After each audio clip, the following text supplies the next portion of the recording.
Aleluia, queridos.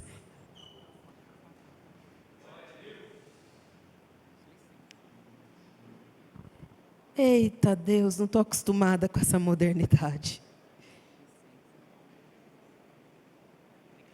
É bênção. Cumprimento a igreja com a paz do Senhor, amém, queridos? Como é bom estar nesse lugar. Se você tem dúvidas a respeito da evidência do Espírito Santo aqui nesse lugar, querido, eu peço que Deus te dê discernimento, que Ele te dê compreensão da atmosfera espiritual, porque o peso da glória de Deus está nesse lugar. Irmãos, a evidência da presença do Espírito aqui, e nós nos alegramos por isso, porque nada do que nós fazemos sem a presença tem valor. Nada do que eu e você nos comprometemos a fazer sem a presença do Senhor em nós e através de nós, prosperará. Então eu creio que o Senhor tem estado, e mais essa noite, Ele nos agraciou com a presença dEle aqui. Você crê nisso? Amém. Eu sou pentecostal, irmãos. Alguns já perceberam isso. Eu amo um glória a Deus e um aleluia. Então, se você é dos meus, nós temos liberdade no Espírito para glorificar, para adorar o nome dEle aqui nesse lugar. Amém? Eu estou muito feliz, feliz demais e emocionada ao mesmo tempo. Eu vi essa menina no violão nascer, irmãos. E ver a Ju aqui louvando ao Senhor, como diz a palavra. Ah, Deus, eu e minha casa serviremos ao Senhor. Quando nós declaramos isso sobre a nossa casa, sobre a nossa família, queridos, Satanás entende que esse território é bombardeado pelo céu. E se ele se atrever a entrar, ele vai morrer verdadeiramente. Então eu creio que quando nós entregamos e consagramos a nossa casa e a nossa família ao Senhor, os nossos são dele. Amém? Estou feliz porque a Ju é minha amiga pessoal. Eu disse para alguns no almoço, a primeira lembrança que eu tenho dela é numa foto, no meu aniversário de 3 aninhos. Irmãos, eu tenho 44 anos, então faça as contas, há quanto tempo eu a conheço? Há quanto tempo nós somos amigas? Aquela rua larga foi pequena para nós. Era muito bom. Eu vivi em São Carlos até concluir o pré. E aí nós fomos para São Pedro, através de um convite profissional na vida do meu pai. Mas São Carlos tem muita história comigo e com a minha família. Eu não vou abrir o meu testemunho para vocês, mas o presídio dessa cidade eu conheço bem, irmãos. Não sei chegar, não sei a localização, mas acho que era Itirapina. Mas nós visitávamos o meu pai. Eu tenho lembranças do pátio onde os presos se reuniam para o banho de sol. Eu tenho lembranças dos dias que nós visitávamos. E o meu pai não havia tido um bom comportamento na prisão. E aí ele não tinha direito do banho de sol. E a gente ia na expectativa de poder conversar, de poder relacionar com ele um pouco. Afinal de contas, ele era o meu pai. E eu me lembro que sempre fui miudinha assim, como vocês estão vendo. E aí eu conseguia passar parte do corpo no vão da cela, da prisão, para poder me relacionar com ele. A minha história foi marcada, irmãos, por choro, muita paulada, muitas noites em claro, tentativa de suicídio, mas um dia, irmãos, algo extraordinário aconteceu na minha vida. Ele bateu a porta, eu ouvi e eu disse: quem é?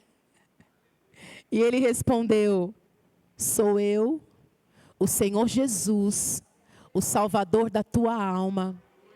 Eu desejo entrar. Irmãos, eu nem hesitei. Eu disse: é agora, Senhor. No primeiro dia que eu estive num ajuntamento para ouvir a palavra do Senhor, as boas novas da salvação, naquele mesmo instante, naquele mesmo momento, eu me rendi a Ele. O meu pai faleceu. Eu quero crer no meu coração que no leito de morte, ele teve a oportunidade de se reconciliar com o Senhor. E a alma dele foi salva. Mas eu amei o meu pai até o último dia da vida dele. Eu honrei o meu pai até o último dia, até o último suspiro da vida dele. E a última vez que eu o visitei no leito, poucos dias antes da morte, aqui na Santa Casa, em São Carlos, meus pais se separaram de corpo. E o meu pai dizia: eu vou voltar, eu mato você e ela. E nós em oração, irmãos. Nós duas, eu e minha mãe, clamando ao Senhor: papai, nos guarda. O Senhor nos deu direção na palavra. Luz e trevas não combinam, então aparta-te. Ou morreria nós, ou morreria o meu pai, irmãos. Meu pai voltou para São Carlos e nessa cidade ele faleceu. Poucos meses antes do meu casamento. E eu me lembro que ele já no isolamento, eu saindo do quarto, eu fechei a porta, eu fui para a antessala, higienizei. Ele estava com tuberculose contagiosa. E quando eu voltei, eu olhei pelo vitrozinho da porta e ele estava se deitando novamente. E eu bati: pai, estou indo. Ele olhou para mim e disse assim: fica aqui, só mais um pouquinho. Eu disse: pai, eu não posso mais. A enfermeira já deu tempo suficiente para a nossa visita. E a última lembrança que eu tenho dele, ele se deitando no leito novamente e se virando em direção à janela. Irmãos, você tem noção do que é honrar alguém que te feriu, que te machucou, que destruiu parte da tua infância e da tua história? Você entende o que é honrar uma pessoa que não te cuidou, que não te respeitou, que não proveu? Pois assim foi. E eu louvo ao Senhor por isso. Porque eu entendi que aquilo que Ele tinha para fazer na minha vida e através de mim era muito maior. Eu digo para os jovens, eu tenho autoridade, queridos. E não é com soberba e prepotência que eu digo isso, não. É porque o Senhor me habilitou. Eu tenho autoridade para pregar para qualquer jovem que está vivendo uma vida de destruição nas drogas. E dizer para ele: por quê? Porque você não teve um bom testemunho dentro da tua casa? Acorda, desperta, porque não é para isso que o Senhor te chama. Se eu venci, você também pode vencer. Eu escondi a droga, irmãos, a pedido do meu pai, dentro da minha casa, longe dos olhos da minha mãe. E quando ele ia embora, saía de casa, eu ia lá e dizia para ela: vem cá, mãe, tá aqui, ó. Ela pegava tudo aquilo e jogava a privada abaixo. Para as irmãs que conhecem, né, a nossa história, pastor Rodrigo, a Ju, a minha mãe, ela é marcada, irmãos, no corpo, do alto aqui da nuca até a planta dos pés. Meu pai arrastava minha mãe pelos cabelos, pelo quintal de casa no concreto. E Jesus nos encontrou e nós pudemos olhar nos olhos dele e dizer: Tetelestai, Tetelestai, está tudo pago, você não me deve nada, eu te perdoo em nome de Jesus. Irmãos, isso não tem preço, isso não tem preço. Mas eu só dei uma pincelada do meu testemunho, para você entender quem é que fala com vocês aqui nesse altar, nessa noite. Eu louvo ao Senhor por tudo aquilo que Ele tem feito na minha vida, na vida da minha família, na vida da igreja onde nós congregamos. Fica de pé um pouquinho, meninas. A Leilane e a Elaine são dois braços fortíssimos no nosso ministério pastoral, são habilitadas na área de cura e libertação. Elas me acompanham sempre quando é possível. E na igreja em São Pedro nós temos buscado, irmãos, fazer um trabalho com excelência. E eu sei o preço que nós pagamos por conta disso. Deus abençoe, meninas. Eu gostaria que você abrisse a palavra do Senhor no livro de Êxodo, capítulo 17. Êxodo, capítulo 17.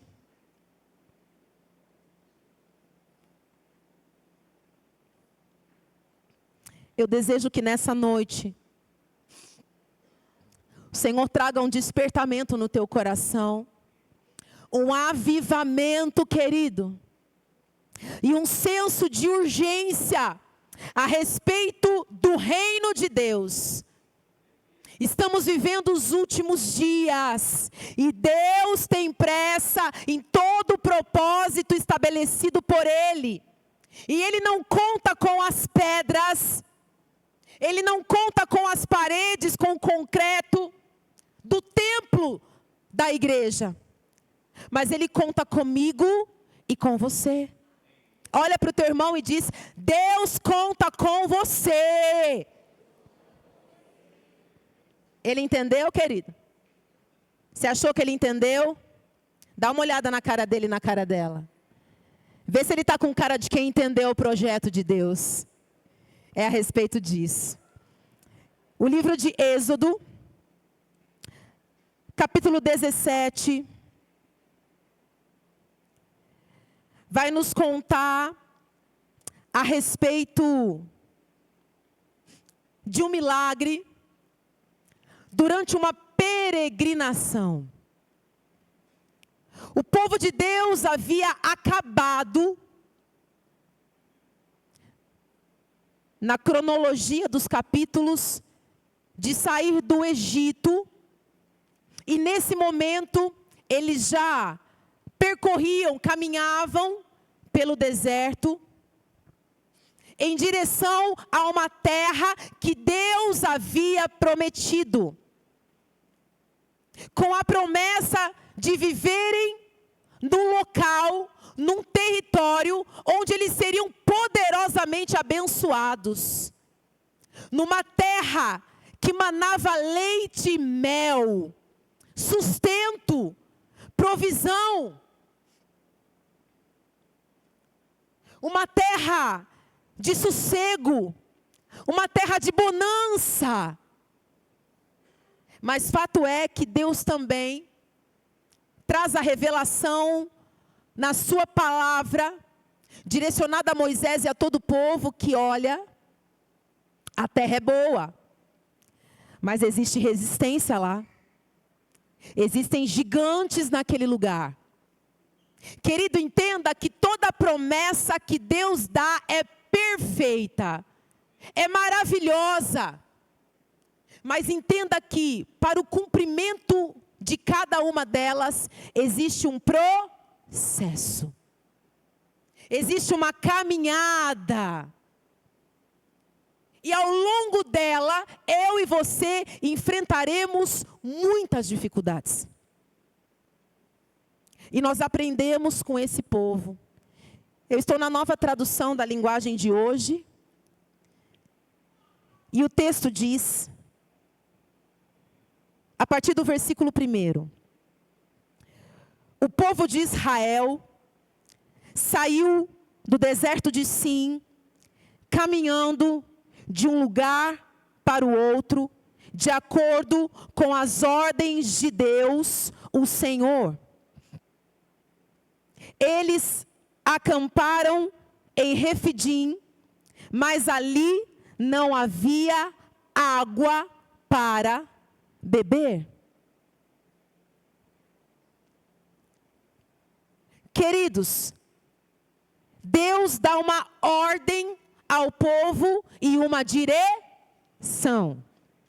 Saiam do deserto de Refidim, de Sim, e caminhem para um lugar que eu tenho preparado, um lugar que eu já tenho lhes mostrado, e eu acredito que a expectativa daquele povo era: se eu estou num lugar desértico, num lugar de escassez, num lugar de dificuldades, certamente Deus vai nos levar para um lugar abençoado, um lugar de sustento, um lugar de provisão. Irmãos, olha a expectativa do povo, na minha concepção e na minha interpretação bíblica. E aí eu trago para a nossa realidade. Ouça isso. A sua vida está numa boa. A sua vida está uma bênção, irmão. Deus te tem estabelecido num lugar, num território, numa casa, num trabalho. E de repente Deus te dá uma palavra. Sai desse lugar e vai para um lugar que eu já tenho preparado para você. Irmão, se Deus fala isso comigo, se a coisa está ruim, o que eu penso? Aleluia, é para melhorar. Se o negócio já está bom, o que eu penso? Vai ficar melhor ainda. E a palavra do Senhor diz que eles obedecem. E eles caminham para esse lugar. Entenda, irmãos, que Deus aqui está nos falando sobre obediência. Seja obediente à direção que Deus tem estabelecido sobre a tua vida. Seja obediente à voz profética de Deus sobre a tua vida. Irmão, se Ele te mandou fazer, faça. Não pergunte, não murmure, não tente entender se Ele não te revelou. Faça. Deus está dizendo: eu estou te tirando de um lugar e eu estou te levando para um outro lugar. Pega a chave aí, querido. E aí talvez você, assim como eles, pense: opa, é a minha oportunidade de viver algo novo em Deus. E aí, o texto diz que eles acampam nesse lugar chamado Refidim, mas quando eles chegam naquele lugar, a Bíblia diz que não tinha o quê, irmão? Água para beber. Eu acho que você não faltou na aula de ciências e biologia na escola. E você sabe que a água é o principal alimento para o ser humano. A água é o que nós mais precisamos para viver. A água é necessidade básica. Água não é luxo não, irmão. Nos dias de hoje tem sido, né? Quanto custa uma garrafinha dessa? Nós moramos num circuito de águas. Nós moramos num paraíso, num Éden, irmãos. São Pedro é paraíso. Não vou fazer muita propaganda não, que senão os irmãos vão mudar para lá, pastor. Nós estamos num lugar banhado por cachoeiras. É coisa linda, irmãos. Esses dias choveu tanto, tanto, tanto, que da minha loja, eu tinha visão da serra, e com o celular, a gente dava zoom e via a água caindo e respingando pelas pedras na cachoeira. Olha que coisa linda. Vocês têm esse privilégio aqui? A cachoeira de vocês é outra, né? São prédios e arranha-céus. Mas aquele povo vai para um lugar com falta de algo que eles nem imaginavam de que eles teriam. Irmão, presta atenção. Quando Deus nos dá uma ordem, quando Deus nos dá uma direção, e nós obedecemos, não significa que sobre o projeto que Deus tem para nós, Ele vai nos entregar tudo. Sabe por quê, irmãos? Porque Deus quer nos tirar da zona de conforto. E para Deus nos tirar da zona de conforto, você precisa ralar um bocado. Vir para a igreja, sentar na cadeira e ouvir a palavra, irmãos, é delicinha. Agora vir para a igreja, arregaçar as mangas, pegar a enxada e trabalhar, não é para qualquer um. Eu disse para as meninas lá no hotel, para algumas famílias aqui, é muita renúncia, irmão.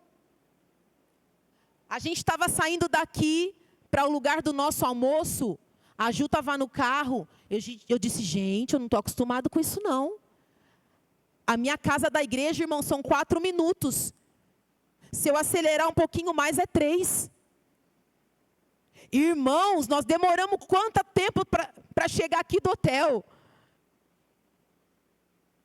É longe? Ou seja, na minha cidade, a gente consegue vir para a EBD de manhã, a gente consegue ir para o clube, para a chácara dos irmãos, almoçar, curtir piscina, e ainda dá tempo de chegar mais cedo na igreja para o ensaio do louvor. Eu acho que alguns aqui não têm esse privilégio não, irmãos. Se vem para a EBD de manhã, corre para casa, já é horário do almoço.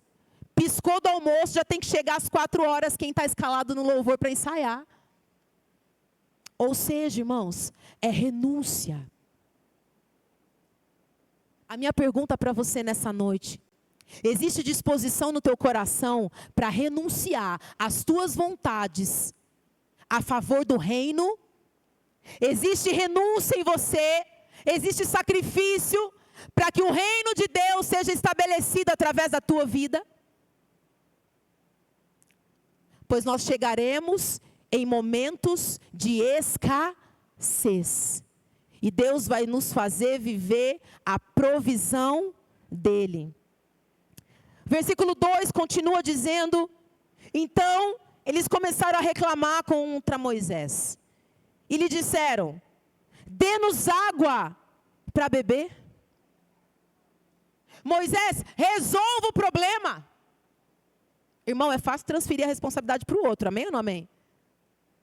Pastor Rodrigo, o problema é seu. Pastor Vitor, resolva. Nós estamos estabelecendo um novo tempo nesse bairro, nessa igreja, com esses irmãos. Então, resolva os problemas que se levantarem contra nós. Irmãos, a água aqui é requisito básico. Mas a palavra diz que não tinha nada de recurso naquele lugar. Não tinha o básico. Nós obedecemos a voz do Senhor. Nós obedecemos a direção dEle. Saímos de um lugar, nos estabelecemos em outro, 100% na dependência de Deus. E aquele povo não assume a responsabilidade, não está junto com a liderança, não está a favor de Moisés, e diz para ele: resolva, porque o problema é teu. Você não nos trouxe? Como se Moisés fosse Deus. E Moisés respondeu: por que vocês estão reclamando? Porque estão pondo o Senhor à prova. Irmãos, Moisés está dizendo aqui, por que vocês estão reclamando? Não é tempo de questionar, é tempo de obedecer. Não é tempo de murmurar, é tempo de trabalhar. Não é tempo de questionar a voz profética. É tempo de abraçar a causa. É tempo de se envolver. Porque o reino de Deus está próximo. A volta de Cristo, queridos, jaz à porta. Maranata. E Ele conta conosco. Não é com as pedras. Não é com a aparelhagem de som bem estruturada. É comigo e é com você. 3. Mas o povo estava com muita sede e continuava reclamando e gritando contra Moisés. Eles diziam: por que você nos tirou do Egito? Será que foi para nos matar de sede, a nós, aos nossos filhos e às nossas ovelhas e cabras? Moisés, por que você nos tirou de um lugar onde nós estávamos confortáveis, onde nós tínhamos tudo? Por que você nos tirou, Moisés, de um lugar onde nós não precisávamos orar e clamar para as coisas acontecerem? Queridos, eu estou trazendo para nós o contexto de hoje. Mas se você olhar para trás e ler capítulos que antecedem a esse, você vai ver que aquele povo reclamava de tudo. E sabe o que eu vejo? Uma igreja despreparada. A igreja, essa igreja, biblicamente falando, despreparada. Uma igreja fraca. Uma igreja acostumada a viver na zona de conforto. E a palavra do Senhor não tem parte com esses, querido. Porque a Bíblia diz que o reino de Deus, ele é conquistado como? Irmão, é com esforço. É com suor. É com trabalho. E eu estou falando nessa noite para uma igreja abençoada, amém, queridos? Para uma igreja que tem maturidade e tem buscado compreender o movimento natural e espiritual que Deus tem feito sobre esse lugar. Nós declarávamos há pouco, irmãos, essa igreja já está pequena para aquilo que Deus vai fazer. Esse lugar vai receber pessoas endemoniadas, pessoas machucadas, pessoas enfermas. E Deus vai contar com quem? Eis-me aqui, Pai. Eis-me aqui, Senhor.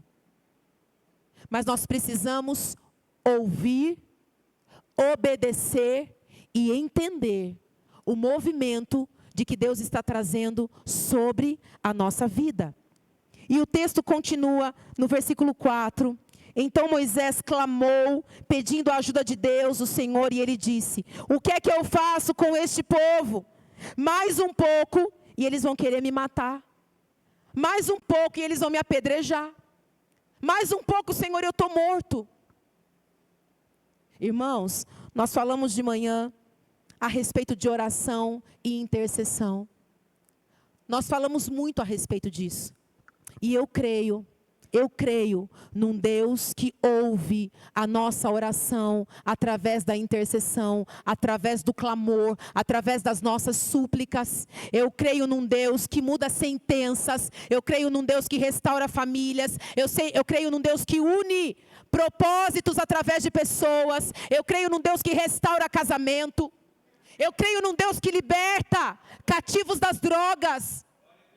Eu creio num Deus que cura uma enfermidade já sentenciada pela medicina como irreversível. Eu creio nesse Deus.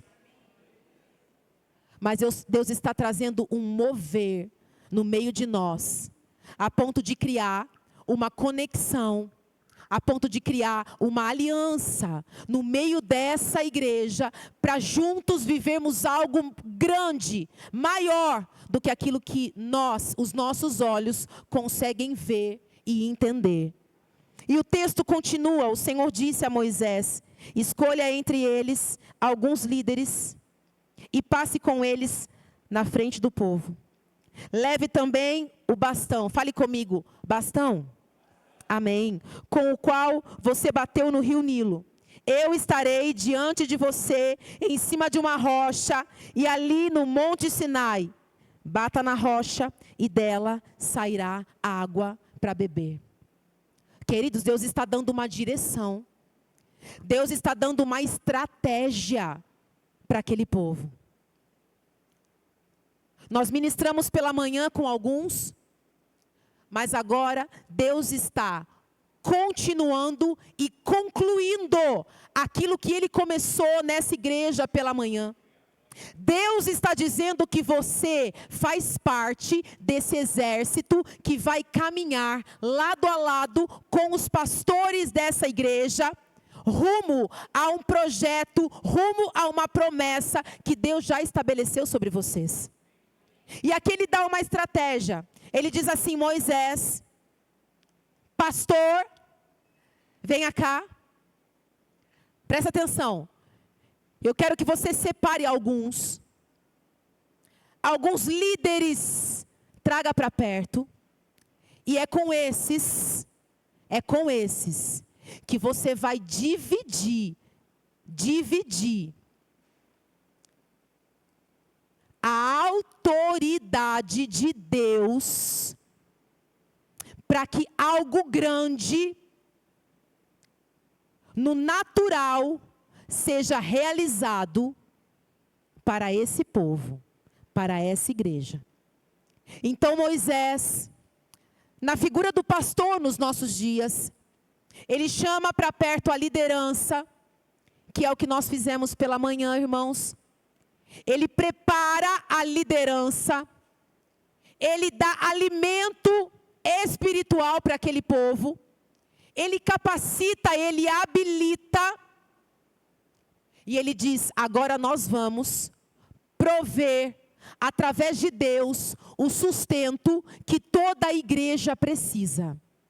A água, se nós lermos alguns textos, em alguns contextos da Bíblia, nos fala sobre vida, a vida de Deus. O texto clássico a respeito disso é aquela mulher samaritana junto ao poço, e ali ela teve um encontro com o Senhor. E ela buscava, querido, saciar uma sede natural. Mas o que Deus enxergava no íntimo, no mais profundo dela, era uma escassez, uma sede emocional, espiritual, de que tudo que aquela mulher havia buscado nessa terra, ela havia se frustrado. Então ele declara: você conhece da água natural, dessa que você extrai do poço, todos os dias.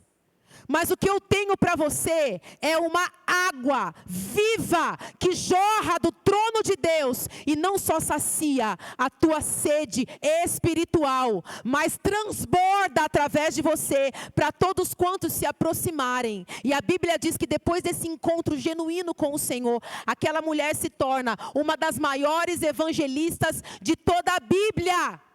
Ela sai pregando em Samaria, anunciando as boas novas do Evangelho. Leia o texto na tua casa. Moisés, o pastor, reúne a liderança, e ele vai e obedece na estratégia e na direção de Deus. O texto diz: toma o teu bastão, autoridade. Queridos, tem quem tem autoridade, tem quem não tem autoridade.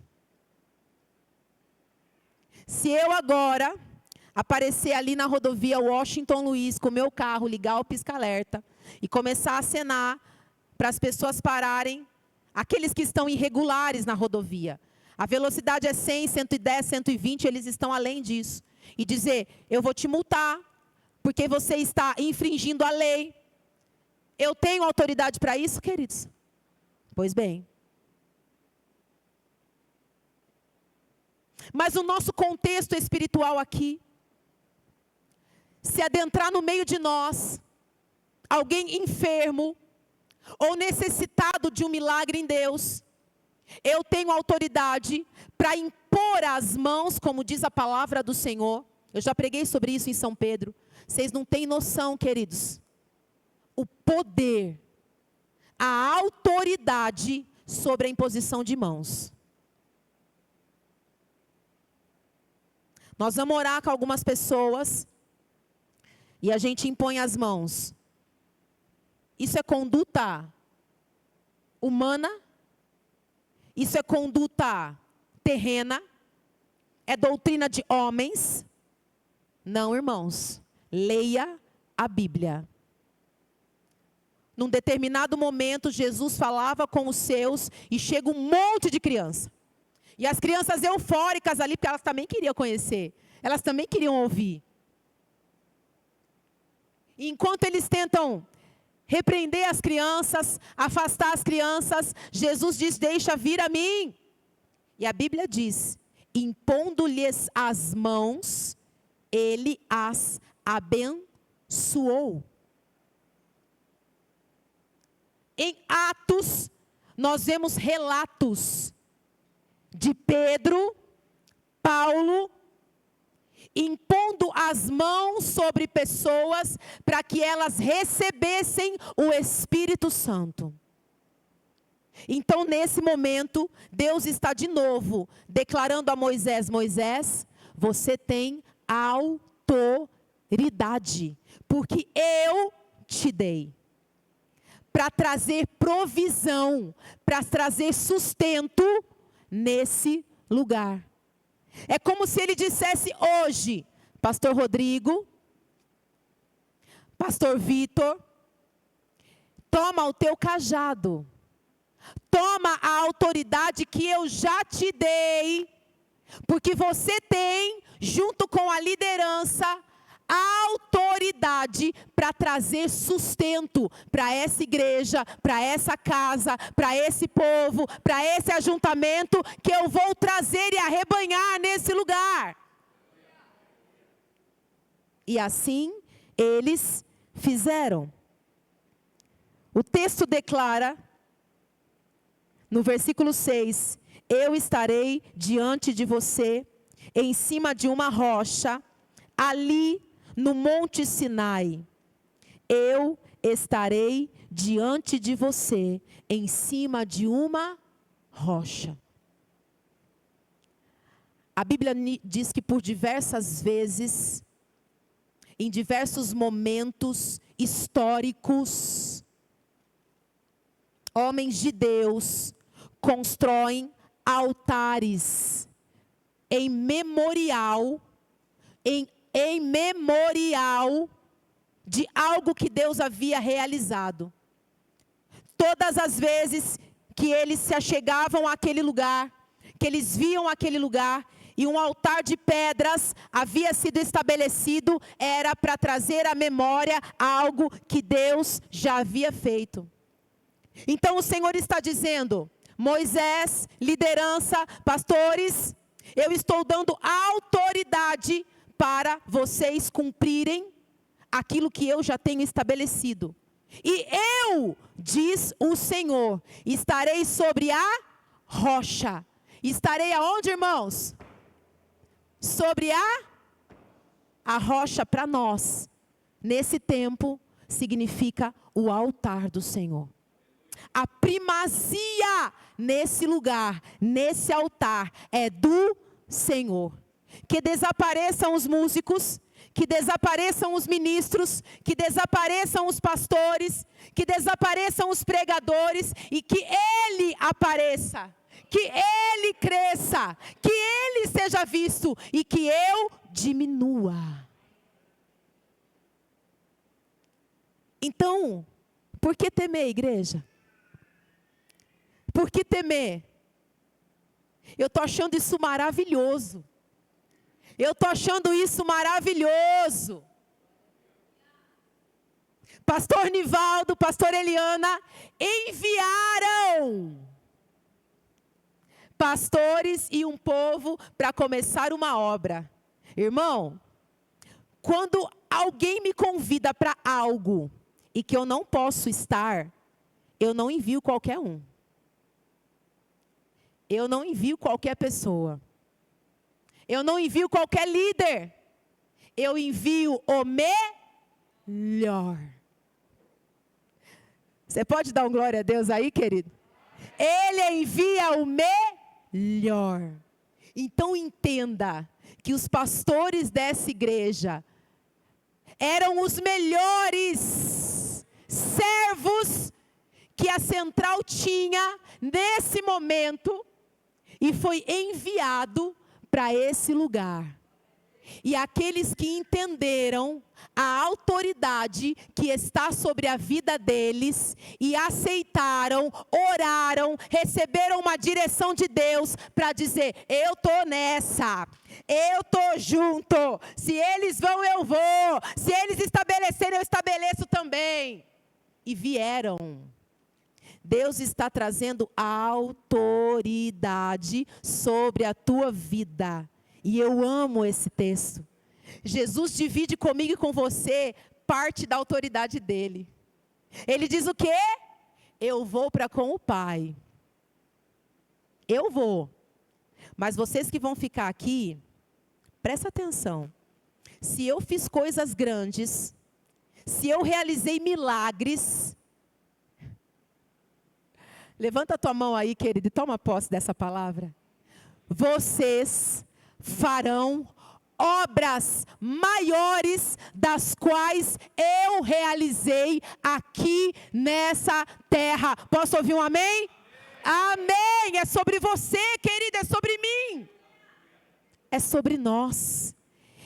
Jesus dividiu comigo e com você a autoridade dele, porque ele nos constituiu embaixadores do seu reino. E eu estarei diante de você, em cima de uma rocha, versículo 6, ali no Monte Sinai. Bata na rocha e dela sairá água para um povo beber. Querida, eu sou expositiva, viu? Eu gosto de trazer na prática. Veja bem, Deus dá para Moisés, para a liderança, um cajado. E ele diz o quê? Bata o cajado na rocha. E dessa rocha fluirá água para o povo beber. Dessa rocha sairá provisão para o povo. Dessa rocha fluirá vida para todos quanto entrarem mortos. Sabe o que Deus está dizendo? Que Ele está dando, habilitando a liderança dessa igreja com autoridade, para que através do altar, da presença de Deus estabelecida nesse lugar, rios de águas vivas fluam sobre a igreja. Traga vida, restauração, ressurreição, libertação, tudo aquilo que eu e você precisamos. Você entende a responsabilidade que nós temos, querido? Mas o texto continua um pouco mais. E ele diz no versículo 8 que os amalequitas, eles vieram para atacar o povo que estava em Redifim. Uma guerra é estabelecida. Olha isso. Depois que Deus traz para uma nova terra, depois que Ele habilita, depois que Ele dá autoridade, uma guerra é travada. Eita Jesus, você acha que é fácil, irmão? Você acha que é fácil fazer a obra do Senhor? Não é não. Não é não. Eu sou prova viva. Tiveram retiros espirituais que enquanto nós estávamos lá ministrando, Satanás estava tentando e resistindo, tentando tocar na minha casa e na minha família. Uma vez meu filho cai do berço de cabeça. Outra vez a cabeça quase é decapitada no portão. Enquanto nós fazemos a obra, Satanás se levanta para nos resistir. Porque ele sabe o tamanho da tua bênção, irmão. Sabe o que eu digo, eu costumo dizer? Que Satanás, ele sente o cheiro da tua bênção. Então entenda que quando as coisas começam a ficar difíceis, quando a opressão vem, quando a guerra se levanta forte, quando algumas coisas começam a acontecer dentro da tua casa, com você, com a tua família, é porque a bênção está tão pertinho, irmãos, mas tão pertinho, e Satanás, ele sente o cheiro. Aí ele vai tentar o quê? Resistir à tua bênção. E aqui o exército inimigo se levanta contra Israel. Então Israel chama Josué e ele dá uma ordem. Olha, Josué, escolha alguns homens e amanhã cedo vá com eles. Lutar por nós contra os amalequitas. Eu ficarei no alto do monte. Segurando o quê, querido? O cajado, o bastão, a autoridade. Deus está dizendo assim, pastores, levantam Josué aqui. Ou mais de um. E com esses Josués, levante alguns do meio do povo para estar com ele, para que esses estejam à frente da batalha. E enquanto eles estiverem na batalha, que a nossa não é contra carne e sangue, querido, mas a nossa é nas regiões celestiais. Enquanto a intercessão estiver guerreando, enquanto a igreja estiver orando, os pastores estarão o quê? No púlpito. Estarão no altar, estarão no monte do Senhor. Fazendo o quê? A Bíblia diz, segurando o bastão, o cajado, com autoridade, declarando vitória sobre esse lugar. E ele continua. Josué fez o que Moisés havia ordenado e foi combater os amalequitas. Enquanto isso, Moisés, Arão e Hur. Não são dois não, pastora? Não, irmãos. Deixa eu ver de novo. Moisés, Arão e Hur. 3. Te traz algo à memória, irmãos? 3. Te traz algo à memória, querido? A igreja do Nazareno, ela crê, através dos seus 16 artigos de fé, num Deus trino, num Deus que é Pai, num Deus que é Filho, Jesus Cristo, e num Deus que é Espírito, Espírito Santo. Então isso me fala demais, irmãos. Enquanto a igreja está guerreando, enquanto a igreja está intercedendo, existe uma trindade que sustenta toda a igreja. Existe um Deus que é Pai, um Deus que é Filho e um Deus que é Espírito Santo, sustentando a igreja que é de quem? É minha? É do pastor Rodrigo? É do pastor Vitor? É dele, querido. É de Deus. Eles não vão fazer nada, se o Senhor não estiver com eles. Enquanto nós guerreamos, irmão, enquanto você enfrenta as tuas batalhas dentro da tua casa, enquanto você enfrenta batalhas no teu trabalho, enquanto você luta em favor do teu casamento, enquanto você clama pelos teus filhos, Deus, Pai, Filho e Espírito Santo estão junto com você. Essa guerra é certa, em vitória ou não é? Queridos, ninguém nos segura. Ninguém nos segura. E aí ele continua: enquanto isso, Moisés, Arão e Hur subiram até o alto monte. E quando Moisés ficava com os braços levantados, os israelitas venciam. Porém, quando ele abaixava os braços, eu creio cansado, irmãos, os amalequitas prevaleciam, venciam. Quando os braços de Moisés ficaram cansados, Arão e Hur pegaram uma pedra e a puseram perto dele, para que Moisés se sentasse. Irmão, a caminhada com Cristo não é fácil. A caminhada com Deus não é fácil. Chega um momento, eu não sei quanto tempo você tem de conversão. Eu tenho 28 anos. Ainda estou engatinhando, viu, querido? Ainda sou bebê. Perto de muitos anciãos, cheios de graça e sabedoria. Mas a caminhada com Deus, ela é árdua. E tem alguns momentos, querido, que a gente pensa em desistir, em chutar o balde. E dizer: chega! Senhor, eu não aguento mais.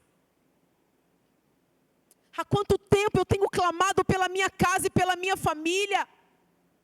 Há quanto tempo eu tenho te servido? E parece que nada acontece. Quanto tempo você tem, querido, de caminhada cristã? Há quanto tempo você ora pela conversão do teu marido? Há quanto tempo você ora pela conversão da tua família? Há quanto tempo você clama para que Deus revele o teu chamado? Para que você saia da zona de conforto e cumpra o propósito de Deus na tua vida. E parece que as coisas não acontecem. Não é isso, irmãos. Não é isso. Muita coisa está acontecendo. É que os nossos olhos só focam naquilo que é grande, naquilo que aparece, naquilo que é evidência aos olhos dos outros. As pessoas vão reconhecer que eu sou filha de Deus quando eu comprar minha casa própria, quando eu trocar de carro, quando Deus me der um novo emprego, que eu ganhe mais, que eu seja mais próspero. Irmão, não é sobre isso. Não é sobre isso. João Batista abriu mão de tudo, para viver única e exclusivamente a serviço do Rei.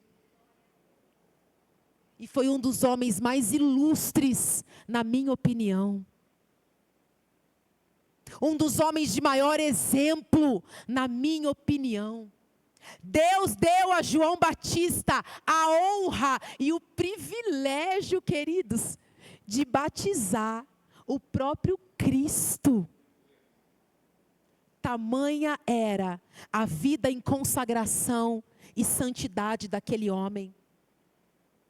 E aqui o texto declara que enquanto Moisés estava com os braços estendidos para o povo de Israel, eles prevaleciam.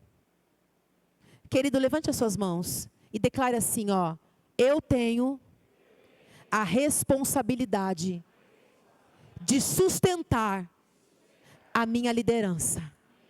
Eu tenho a responsabilidade de cuidar da minha liderança. Abaixa os teus braços, por gentileza. Eu não botei uma corda no teu pescoço, querido. Você falou por livre e espontânea vontade. Então entenda que você tem um compromisso e não é comigo. É com o Senhor. Você é importante nessa obra, amado. Você é importante nessa causa. Você é importante nessa igreja. O texto finaliza no versículo 14, dizendo que então o Senhor Deus disse a Moisés: escreva um relatório dessa vitória, Moisés, a fim de que ela seja lembrada. Diga para Josué, diga para a liderança, diga para aqueles que não desistiram, diga para aqueles que vieram junto com você, pastor Rodrigo, pastor Vitor, Diga para a igreja que acompanhou vocês nessa causa, nesse chamado, nessa obra. Diga para todos eles que eu vou destruir completamente os amalequitas. Diga para eles que eu vou destruir completamente o exército opositor, o exército contrário a vocês, todos que tentarem resistir vocês. Ele disse algo lindo pela manhã. Nós não vivemos uma igreja dividida, irmãos. Nós fazemos parte de uma igreja católica e apostólica. Só não romana. Católica e apostólica. Católica, uma igreja universal. Apostólica, que nasceu a partir da igreja primitiva de Atos, do movimento daqueles homens que pagaram um alto preço para que a obra de Jesus fosse continuada, fosse exercida com êxito e primazia, e é por isso que eu e você, nós estamos aqui. Então o que eu quero te dizer, querido, que se nós, como igreja, entendermos o tamanho da nossa responsabilidade, como corpo, como igreja, como noiva, sustentando a liderança completamente rendida à primazia do Senhor aqui nesse lugar, não haverá nada e nem ninguém que vá reter aquilo que Deus quer fazer nesse lugar. Amém? Você pode ficar de pé, querido? Eu gostaria de orar